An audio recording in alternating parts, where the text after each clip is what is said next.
All right, let's dive right into this deep dive.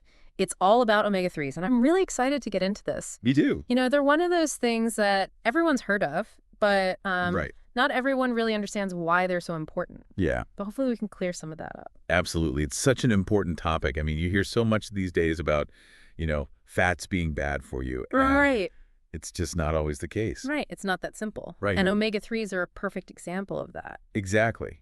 They're essential fats, meaning that Right. we need to get them from our diet. Our body doesn't make them. And they play such a vital role in so many different bodily functions. Absolutely. So let's maybe just start with the basics. People hear about different types of omega-3s. Right. Can you break those down for us? Yeah, so you've got your three main ones. There's EPA, DHA, and ALA. And really, EPA and DHA kind of go together because they're the ones you find in, those fatty fish, salmon, mackerel, sardines. Those are the ones that are usually in those fish oil capsules you see at the store. Exactly. Got it. ALA is more of your plant-based omega-3, so it'd be like in flax seeds and chia seeds and walnuts. Right, right. I've also heard that, even though ALA is considered an omega-3, it doesn't necessarily have the same impact as getting it directly from, like, fish. Yeah. Is there any truth to that? Yeah, that's a really good point because while our body can convert ALA into EPA and DHA, Okay. it's a really inefficient process. So, like, the studies have shown that maybe like 5% or less Wow. of ALA gets converted. So it's kind of like, if you're trying to fill up a bathtub, but you have a leaky faucet. Right. It's going to take a long time. Yeah. So, you can add chia seeds to your smoothie every day, Right. but you might not be getting the full benefits of, The omega-3. EPA and DHA from that. Okay, interesting. So if you don't eat fish, are there other ways to get, those really beneficial forms of omega-3s? Yeah. So the best source for that would be algal oil. Uh. And that's actually where fish get their DHA from. Oh, It's from algae. okay. So it's a really good plant-based source of DHA. Got it. That makes sense. Well, now that we know kind of what they are and where to get them, let's talk about why we even care. Right. What are the benefits? They're pretty amazing, honestly. Omega-3s have been studied for their impact on so many different areas of health. But I think, one of the biggest ones is heart health. Yeah, I've definitely heard that. Something about lowering cholesterol. Yeah, so they can actually help improve your cholesterol profile Mm-hmm. because they can increase that good HDL cholesterol. Okay. But they also lower triglycerides, which is a type of fat in your blood. Right. And that's really linked to heart disease. And then on top of that, they can also help lower your blood pressure and reduce your risk of blood clots, which are big factors in heart attacks and strokes. Wow. So really multifaceted when it comes to Right. protecting our hearts. And that's Yeah. mainly from EPA, DHA, or both. Both of them contribute. Some studies suggest EPA might be a little stronger when it comes to, like, lowering those triglycerides, but Yeah. they definitely work better together. That's fascinating. It's really amazing to me how these fats, which, we used to think of as like the enemy, are actually so crucial for our cardiovascular system. It's true, Yeah. and I think it really highlights that it's not just about, avoiding fat altogether. Right. It's about choosing the right types of fat. Absolutely. And speaking of different types of fat, omega-6 fatty acids often come up when we talk about omega-3s. So what's the relationship there? Yeah, so omega-6s are also essential, and we need them in our diet. They help with things like cell growth and brain function.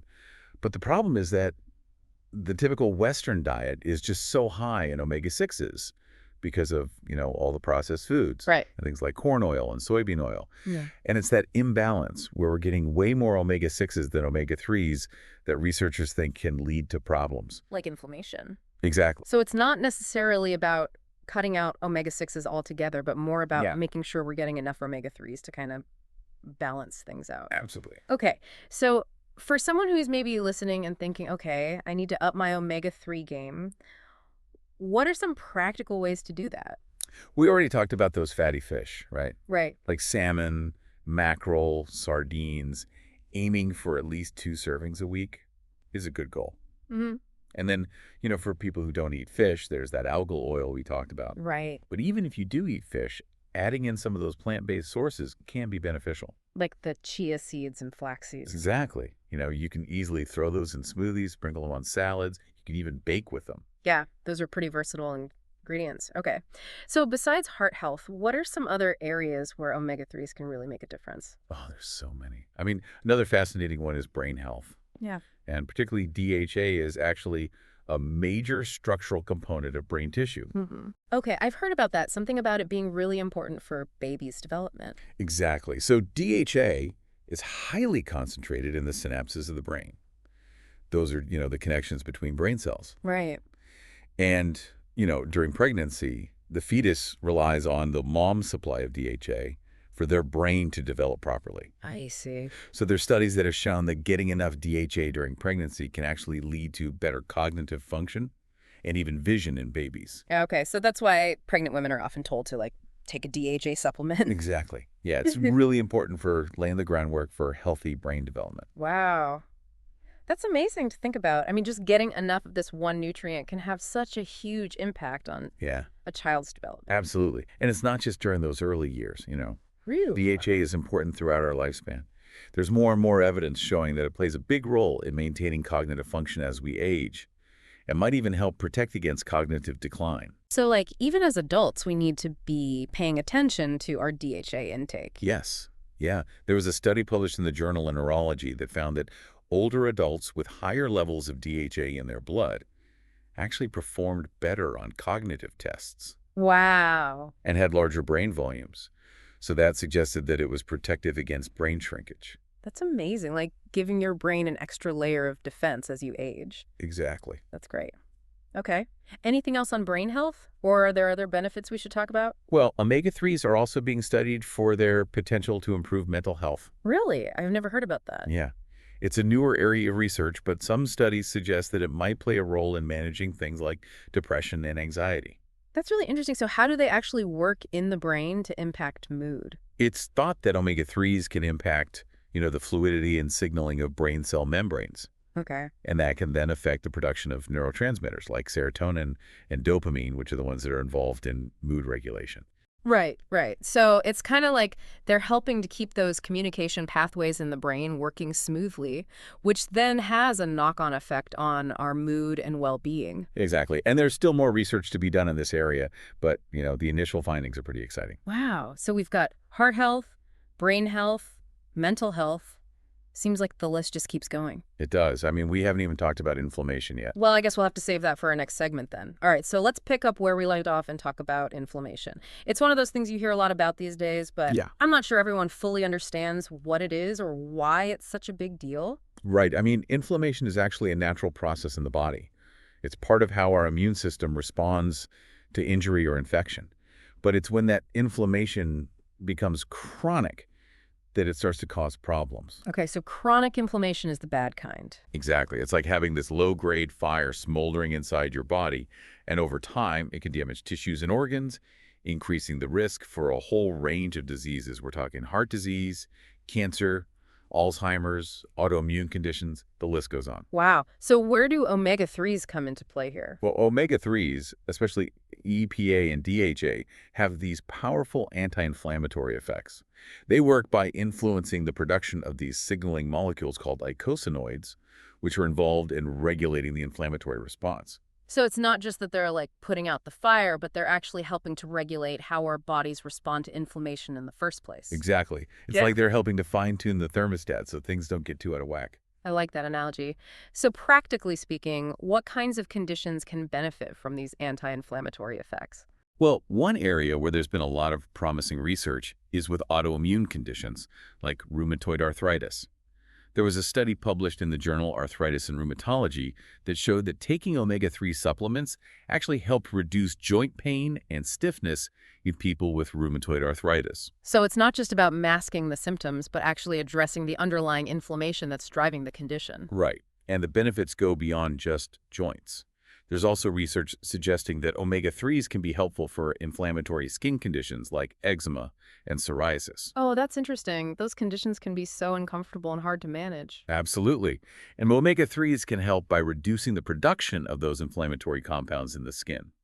So you might see less redness, itching, and overall irritation. It seems like the list of potential benefits just keeps growing. It does. We've got heart health, brain health, mental health, and now these anti-inflammatory effects. Are there any other areas where omega-3s are making a difference? Yeah, actually, go back to pregnancy for a moment. It's not just about brain development. Omega-3s can benefit moms in other ways, too. Okay. How so? Studies suggest that DHA might actually help reduce the risk of preterm labor and preeclampsia, which are both serious complications. Oh, wow. That's really important because those complications can have a huge impact on both the mom and the baby. Absolutely. Yeah. And then there's even some emerging research suggesting that omega-3s may play a role in reducing the risk of postpartum depression. Oh, really? Yeah, That's fascinating. It's encouraging to know that something as simple as increasing omega-3 intake could potentially help with such a challenging condition. it definitely needs more research, but it points to just how wide-ranging the effects of omega-3s can be, both physically and mentally. It's pretty remarkable. Now, you briefly mentioned earlier the importance of sustainability when it comes to choosing omega-3 sources. Can we talk about that a little more? Absolutely. I mean, especially when we're talking about fatty fish, it's really important to consider where those fish are coming from and how they're being caught. Overfishing is a huge problem, and we need to make sure we're not contributing to it. So how do we navigate that? I feel like there's so much information out there, it can be hard to know what to trust. Yeah, it can definitely be confusing, but there are some great resources out there to help guide consumers. Like, for example, the Monterey Bay Aquarium has this program called Seafood Watch, Oh, I've heard of that. and they provide these science-based recommendations for which types of seafood are the most sustainable options. So you can actually look up the specific type of fish you're buying Yeah, and see how it rates in terms of sustainability. exactly. They take into account things like fishing methods, population levels, and the overall impact on the marine environment. That's super helpful because I know personally I get really overwhelmed trying to figure all of that out on my own. Yeah, it can be a lot. And then it's not just about the type of fish, but also where it's coming from. Choosing locally sourced seafood is also a good way to reduce the carbon footprint associated with transportation. That makes a lot of sense. It's really about doing a little bit of research to make sure our choices are healthy for us and for the planet. Exactly. And those same considerations apply to plant-based sources of omega-3s too.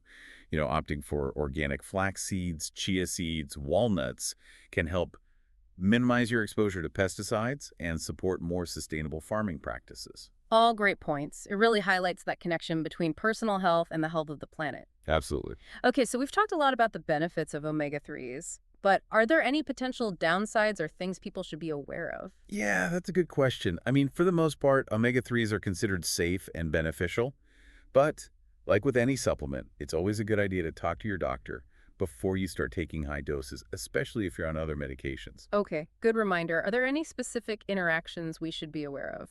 Yeah, so omega-3s can have a blood thinning effect.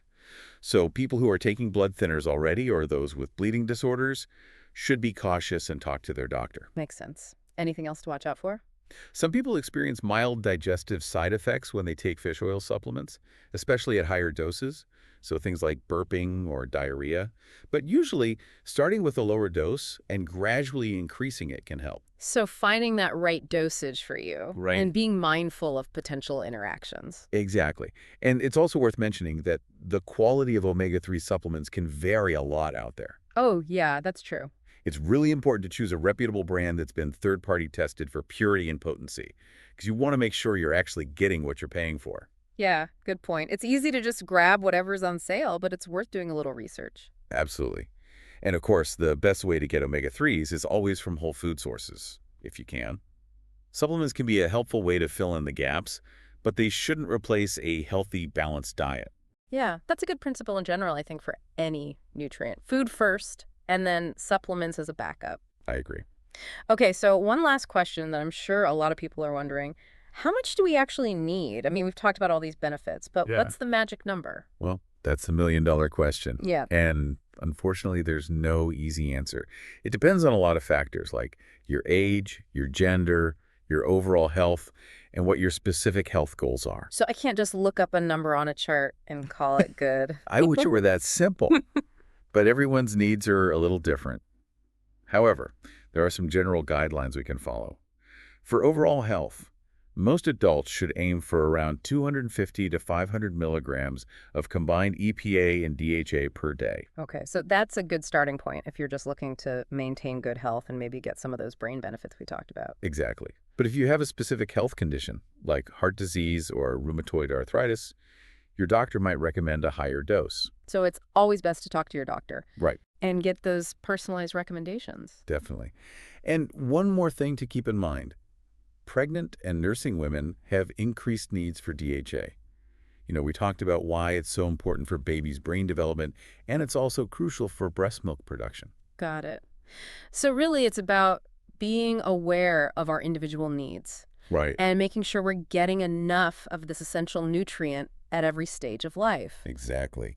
It's funny when you think about it, we used to be terrified of fat. Right. And now we're talking about how essential some fats are. Right. It really is a paradigm shift. Yeah, and how important they are for our health and how we need to make sure we're getting enough of them. Yeah, and I think it just shows how important it is to stay curious and informed about nutrition. Absolutely. Absolutely. And what's been so interesting to me throughout this whole conversation is just how interconnected everything is. Mhm. We've talked about heart health and brain health and mental health and inflammation, pregnancy, skin health. It seems like omega-3s touch upon almost every aspect of our well-being. Yeah, it's true. They're not a magic bullet for any one thing, Mm.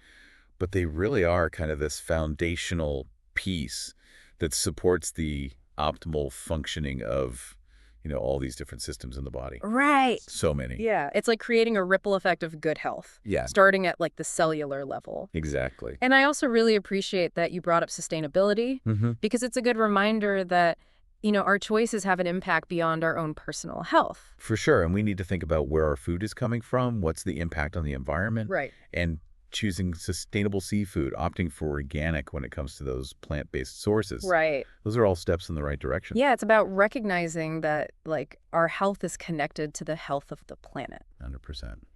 Before we wrap up, is there any, one key takeaway that you would want listeners to walk away with from this deep dive? I think just thinking about everything that we've talked about and the wide-ranging benefits of these omega-3s, I Mhm. would encourage everyone listening to just think about their own diet and lifestyle Mm. and how they might be able to incorporate more of these essential fats, whether it's through food or supplements. Yeah, that's a great challenge for everyone Yeah. listening. Yeah. Maybe it's, adding some salmon to your weekly meal plan, Hmm. or trying out those flax seeds in your smoothies, Right. or talking to your doctor about algal oil supplement. There are so many options. Yeah, even just small changes can make a big difference. I love that. Well, this has been so fascinating. Thank you so much for sharing your expertise with us today. My pleasure. Thanks for having me. And to everyone listening, thank you for joining us on this exploration of omega-3 fatty acids. We hope you learned something new and feel empowered to make some healthy changes in your own life. And remember, even though this deep dive is over, the journey to better health continues. Keep learning, keep exploring, and we'll see you next time.